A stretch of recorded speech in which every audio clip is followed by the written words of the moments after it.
మిమ్మల్ని పంది ఊరపంది అనాలని ఉంది, కానీ నా ధర్మం అలా చెప్పలేదు. స్త్రీల పట్ల మర్యాద, గౌరవము, వాత్సల్యము, ప్రేమతోనే మెలగండి అని నా ధర్మం చెప్పింది. నువ్వేమంటున్నావు? ప్రైజ్ ద లార్డ్ అంటే రైజ్ ద లార్డ్, హల్లెలూయా అంటే హౌలేలూయనా, అల్లాహు అక్బర్ అంటే ఓలా ఊబరా. అంటే ఇది నీ ధర్మం నేర్పించిందా? నీ మనోధర్మం నేర్పించిందా? లేదా నీ నమ్మిన నీ వాట్సాప్ యూనివర్సిటీ ధర్మం నేర్పించిందా? వంకర పద్ధత ఇది? ఇది హేట్ స్పీచ్ కాదా?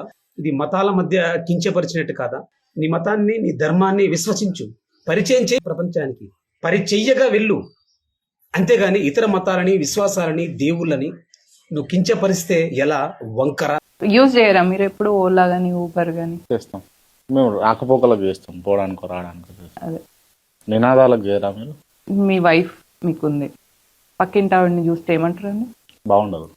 అట్లే నేను హిందువుగా పుట్టిన, అండ్ ప్రపంచంలో ఉన్న అన్ని మార్గాల్లో కల్లా ఉత్తమమైంది, ప్రాచీనమైంది, లాజికల్లీ రేషనల్గా ఉన్న ధర్మంలో పుట్టి వేరే అనాల్సిన అవసరం ఏముంది?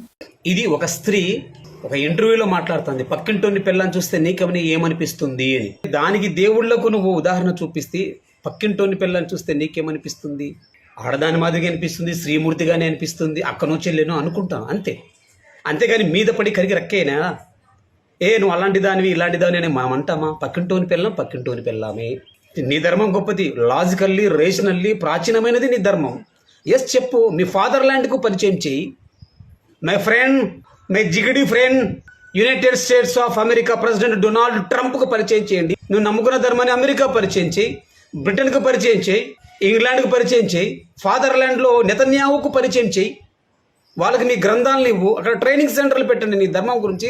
దానికి మీరే అధిపతి, మీరే ఎగ్జిక్యూటివ్ ఆఫీసర్గా ఇండియా నుంచి ఫాదర్లాండ్కి వెళ్ళి మీ ధర్మాన్ని పరిచయం చేయి. ఇంత ప్రాచీనమైనది నా ధర్మం అని చెప్పి. అంతే కానీ అదే నీ ఫాదర్లాండ్ ధర్మాన్ని ఇలా మాట్లాడు, నీ ట్రంప్ ధర్మాన్ని ఇలా మాట్లాడతావా? ఇతర మతాలని, ఇతర ధర్మాలని ఇలా మాట్లాడతావా? సుంకర రేవంత్ రెడ్డి గారు మీరు తీసుకొచ్చారు 2026 హేట్ స్పీచ్ జీవో.